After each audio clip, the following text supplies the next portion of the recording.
Let's get ready to rumble! Alright, let's go, because you know what I came in to do. I don't get paid for overtime. I'm here to fight.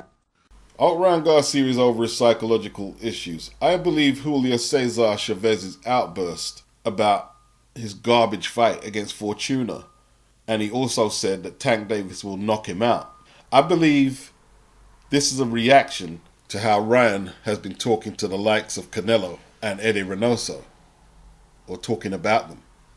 They have to remember, like, these are legends. Whether you like it or not, or anyone wants to disagree with that, they are legends to the Mexican people and to a lot of people outside that territory. And Chavez Sr., who is a legend himself, one of my favorite fighters, is letting you know, if you disrespect the legends and the icons, you will lose our support until you prove that you're on that iconic level as a Mexican fighter. Let's see how much shit talk Ryan can do, and when the shit talk comes back, how much he can handle. Let's see if you got that Muhammad Ali, or better yet, more recent times, Floyd Mayweather mentality that you can do that. What's he going to do? Fire back at Chavez's career? You going to critique Chavez? Because when you critique Chavez, there's going to be a whole load of Mexicans saying, hold on there. It's all right talking shit to Tank and Devin. Now, if Ryan is planning to be the villain, that's fair enough. Takes a special mentality to be the villain, though. Especially Ryan being a Mexican, pissing off the Mexican fans and media, because they'll take no prisoners. Since Mayweather systematically outboxed Canelo years back, they went back and forth. They've trashed each other. Floyd's trashed him plenty of times. But even he came to Canelo's defense and said, well, you went to train with Canelo, Ryan. Learn from him. And now you're disrespecting him. Accomplish what he accomplishes and then talk. And then Ryan's promoter, Oscar, said the same thing. Don't disrespect the legends. You see, Oscar and Floyd, they can go back and forth until they're both in the grave. But when it comes to this, they're going to say, nah, you're out of bounds here. They're all going to be on the same page, whether it's Canelo, Floyd, Oscar, Chavez Sr., all legends. They're all going to be on the same page. Youngster, you can't talk if you haven't walked in their shoes. They all have that in common. Ryan just needs to keep his head down and make some real fights that he could put to his name to make people take him serious as the fighter that he claims to be. So Frank Warren booked the O2 Arena for October the 2nd, hoping for Anthony Yarde to get his shot at unified champion Artur Beterbiev. But Beterbiev is just coming off leg surgery. He said his leg no longer hurts. He's walking pretty freely, but he's not in a situation where he can train at the moment. Is he just going to come off rehabilitation from surgery, then go into camp and fight in October? It looks likely the fight between him and Yarde won't happen until next year. As much as I hate repeating myself, the inactivity, it's not good. That would be over a year that Yarde is out of the ring. I guess that could be equalised by Beterbiev coming off surgery. That could leave him vulnerable too, I guess. I don't know if there's time for Yarde to get a tune-up, though. I wouldn't expect him to take on anyone in the top 5 or anything like that, but to knock off a bit of rust would be good. I'm sure it would. Ebony Bridges has got till September the 26th to defend the IBF Bantamweight title against Shannon O'Connell. I believe they've had history. When Shannon was on top and Ebony was coming up, Shannon was saying she wouldn't even use her as sparring. She's rubbished Ebony about exploiting her sexuality, wearing sexy hair, at Wang's, etc., etc. 2 Aussie rivals. I think the fight would take place in London. I don't think Ebony would take that fight in Australia. Ebony is currently 0-1 against Shannon. She lost to Shannon Courtenay. First L inflicted on her record. The IBF has also ordered Joshua BUATSI to take on Jean Pascal in an eliminator. Is this a final eliminator? It's an interesting fight, a dangerous fight for BUATSI. Not dangerous that I believe it's going to necessarily be a one-sided pummeling and BUATSI is just going to get exposed. No, I don't believe that. I think it would be a competitive fight, but it's dangerous in terms of BUATSI risking his #1 ranking with the WBA and a possible title shot against Bivol. Pascal is very experienced and has some scalps on his resume. Former WBC light heavyweight champion, and he's held a few other straps of various levels from the sanctioning bodies. BUATSI in comparison is pretty green. I don't think it would be classed as an upset if Pascal was to beat BUATSI, not at all. Will they take this? take this fight. I mean, BUATSI won an eliminator, didn't he, with the Craig Richards fight for the WBA belt? Although no title shots are on the horizon yet. These guys do need to stay busy. We'll see what BUATSI does, but a PASCAL fight wouldn't be bad.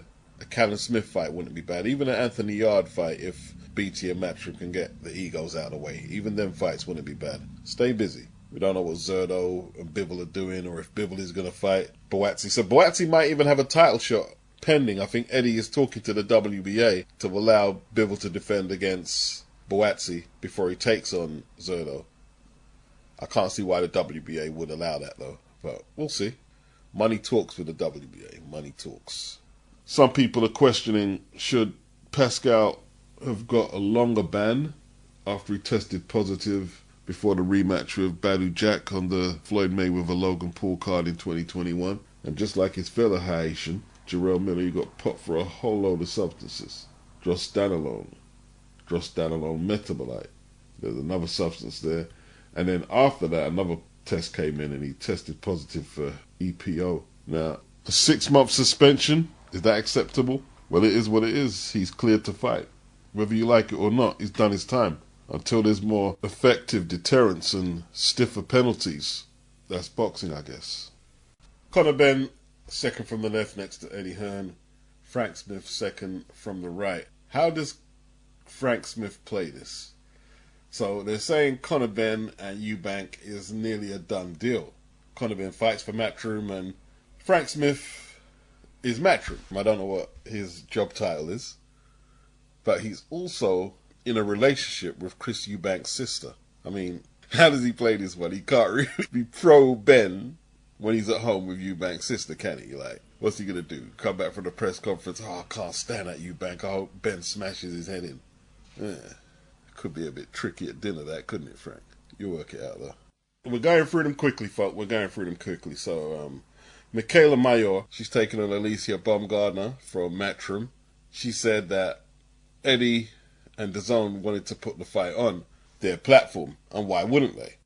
And she said, oh, Top Rank and ESPN said, no way, there's no way we're going to invest into her and then give the fight to DAZN. Only for the fight to end up on the undercard of Marshall versus Shields. At least she would have been headlining on DAZN. Oi, Sonny, stop it. People are talking about this troll who's been trolling Sonny Edwards on social media. Apparently he came to the gym yesterday. Sonny wasn't there. The guy said he's turning up again, and Sonny got in the car and he turned up and they had a spar. Sonny basically toyed with the guy, threw a couple of power shots here and there, but he toyed with him. Like, he didn't try and brutalize him or anything like that, and the guy got winded and he broke down and couldn't take no more. Now, some people are going over the top. Sonny is a bully. Sonny is a bully. Sonny is not no bully. Sonny ain't a bully. Sonny is a regular kid who's had to work hard to become world champion. He's not a bully. One thing Sonny isn't, he's not a bully. He's outspoken. He doesn't shy away from social media. Sometimes Sonny gets annoying, but he's not a bully. I can show you bullies. Sonny ain't one of them. He doesn't come close. The best thing to do is call the police. Because you don't know how unstable these people are. Didn't someone shoot Manuel Char 5 years back? Shot him when he went to meet one of these trolls and said that, I can't remember what he said. He said, Char can't fight, blah, blah, blah. Started running his mouth. Should Sonny have turned a blind eye? Sonny doesn't shy away from social media. So as much as Sonny wanted to teach him a lesson, this was a great opportunity for Sonny to get something viral on the internet. And it's likely going to go viral. Yeah? And the guy threw the opportunity in Sonny's lap. Sonny likes advertising. You know, he's a self-advertiser all day. So this has worked out well for Sonny. They're saying Tony Yoka is the potential frontrunner to fight Joe Joyce on September the 24th. Martin Bakole is also being looked at. Now, the Joyce-Yoka fight would be a rematch of the Olympic final in 2016, which Yoka won controversially. The Bakole fight, judging how Bakole deconstructed Yoka last time out, would be the harder fight unless Yoka had a major night off, which I don't think he did. I think Bakole was the better fighter, at least on the night. Can't be mad which way Joyce picks here, he should, in theory, pick Bakole, who won the fight. Bakole does deserve a good payday on the back of defeating Yoka, but it's not really Joyce's problem to give him that payday. I guess it's not Joyce's problem. You could look at it like that. Here's what I don't get. Joyce, via the WBO, also is a mandatory that hasn't been called. But Frank's choosing to keep Joyce busy. But other fighters in his camp, he's just wrapping them up in cotton wool until this elusive title shot comes along. I don't get it, really. Joyce is back out September the 24th. A lot of people are saying Tony Yoka shouldn't jump straight into a Joyce fight after losing to Martin Bakole. I couldn't disagree more vehemently with that observation at all. The way people look at boxing today, losing a fight to people is like the biggest bury your head in shame and don't show your face again offense in boxing. It's ridiculous. He lost a fight. He's an Olympic gold medalist. He's lost one fight. It's no big deal if he goes and takes on Joe Joyce next time out. He wasn't severely injured by Bakole. He was flawed, but he wasn't severely injured. He's fit and ready to go. He's still in his prime. It's crazy. I mean, 11 fights in 5 or 6 years as a pro. He's not really in a position to be slowing up, is he? Him or Joe Joyce. Yoka's 30 years of age. Joyce, 36. Only 14 fights since turning pro 5 or 6 years ago. They need to get the numbers up, man. Like, it's a bit congested up there. Everybody's looking for a fight. Whether with the unified champion or the champ with one belt, everyone's looking for a fight. They need to stay busy. They need to stay busy, active, keep them skills sharp. And financially, they need to fight. Let's keep it real. Joyce is 36.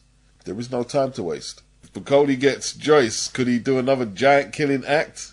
I think he gives Joyce problems till he gets tagged with something big, perhaps. You know, Yoka had that period where his career slowed down to snail's pace when he was supposed to be tested and he missed a couple of visits from the testers.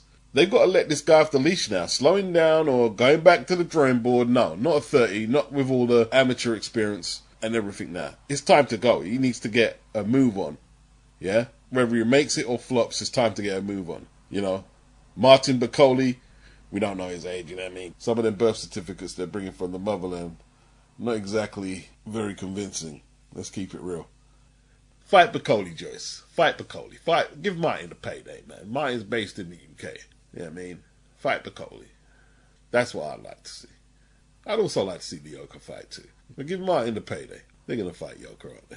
It hasn't really jumped off for the 2016 alumni. You can start from the bronze medalist, Hrgović, 14 fights, 12 stoppages. Couldn't get an opponent for that IBF eliminator for the life of him. Yoka, over there in Paris, no outstanding wins as yet. And Joyce, you could just say bad management. None of them have managed to crack a title shot or anything like that. Whereas Joshua and Usyk obviously won the heavyweight gold in London 2012. Joshua super heavyweight. Usyk became undisputed cruiserweight champion and is now unified heavyweight champion. Joshua has been twice unified heavyweight champion and is pushing to make it 3 times. Joshua and Usyk were belt holders within 3-4 years of turning pro. It's been 6 years since them 2016 Olympics.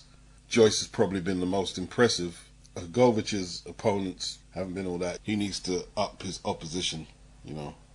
But it's risk-reward, isn't it? A lot of these guys didn't want to take on Hrgović for that eliminator because they was not getting compensated as far as they or their management was concerned. Yoka tried a little clout-chasing move that backfired, didn't he?